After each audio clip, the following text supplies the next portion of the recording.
Galatians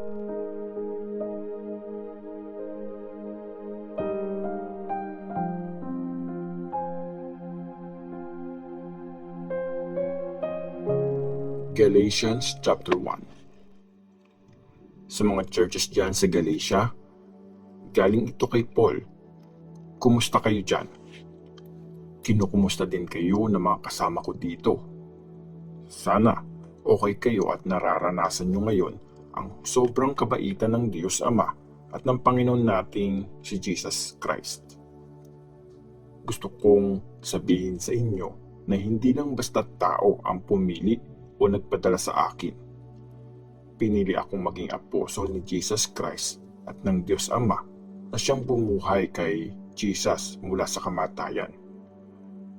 Sinunod ni Jesus Christ ang Diyos Ama natin at sinacrifice niya ang sarili niya para sa mga kasalanan natin. Ginawa niya yun para maligtas tayo sa kasamaan ng mundo sa ngayon. Purihin ang Diyos magpakailanman. Amen. Ang nag-iisang gospel. Sobrang nasyak ako sa inyo. Ang dali nyo namang tinalikuran ang Diyos. Imagine, sobrang bait niya at pinadala niya si Christ sa atin. Ang Diyos mismo ang pumili sa inyo. Tapos ngayon, ine-entertain nyo ang ibang gospel. Sa totoo lang, wala naman talagang ibang gospel bukod sa magandang balita tungkol kay Christ. Pero may mga tao kasi dyan na binabago yun at kinugulo kayo. Parusahan sana ng Diyos kung sino man siyang nagpipreach ng gospel na iba sa pinreach na namin sa inyo. Wala akong pakialam kung isa sa amin yun o angel galing sa langit. Sinabi ko na ito dati sa inyo at uulitin ko ngayon. Parusahan sana ng Diyos kung sino man ang mag-preach ng magandang balita na iba doon sa tinanggap nyo. Sino ba ang piniplease ko? Ang tao ba o ang Diyos? Siyempre, ang Diyos. Tao ba ang piniplease ko? Kung tao pa rin ang piniplease ko, wala akong karapatan maging servant ni Christ.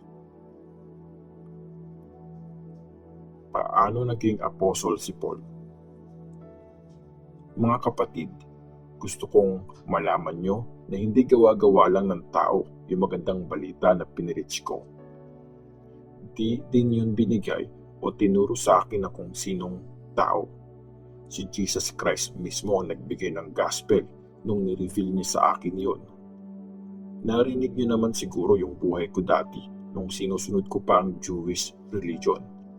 Sobrang pinahirapan ko noon ang church ng Diyos at ginawa ko talaga lahat para wasakin yon. Kung Jewish religion din lang ang pag-uusapan, mas magaling ako sa maraming kaedad ko.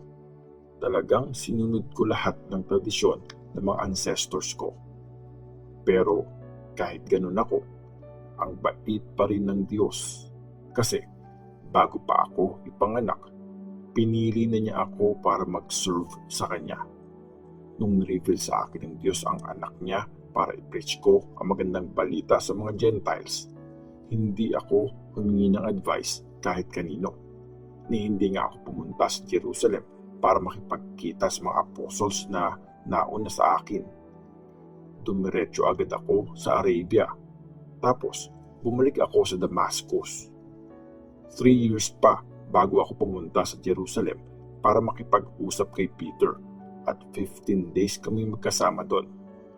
Nakita ko din doon si James, ang kapatid ng Panginoon. Bukod sa kanilang dalawa, wala na akong nakitang ibang apostol doon. Totoo lahat ang sinusulat ko. Hindi ako nagsisinungaling. Alam ng Diyos yan.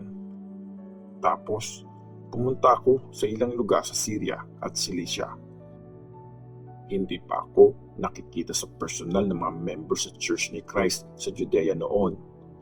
Narinig lang nila na yung dating nagpapahirap sa kanila ay nagpipreach na ngayon. Tapos, yung pinipreach pa niya ay tungkol sa faith kay Christ na gusto niyang wasakin dati.